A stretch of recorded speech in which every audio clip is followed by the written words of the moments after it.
नाशिक जिल्ह्यातील धरणांच्या पाणलोट क्षेत्रात 2 दिवसापासून पावसाचा जोर वाढल्यानं गंगापूरसह इतर 11 धरणांमधून पाण्याचा विसर्ग केला जातोय। गंगापूर धरणातून सकाळी 6 वाजल्यापासून 553 क्युसेक वेगाने पाण्याचा विसर्ग सुरू आहे। याचा आढावा घेतलेला आहे मुकुल कुलकर्णीनं।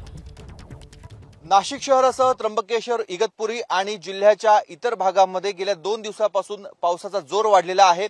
धरणाच्या पाणलोट क्षेत्रामध्ये देखील चांगला पाऊस होतोय आणि त्याचाच परिणाम म्हणून धरणांमधनं आता पाण्याचा विसर्ग सुरू करण्यात आलेला आहे।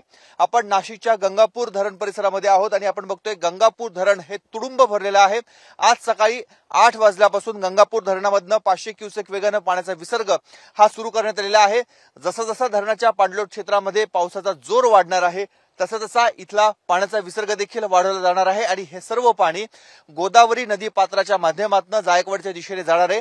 आज मितीस नाशिक जिल्ह्यातील 23 धरण प्रकल्पामधला एकूण पाणी साठा हा 97% वर गेलेला आहे। पाण्याचा साठा वाढल्याचा आनंद देखील आहे आणि दुसरीकडे जर बघितलं तर शेतकऱ्यांची चिंता देखील या पावसामुळे वाढलेली आपल्याला बघायला मिळते।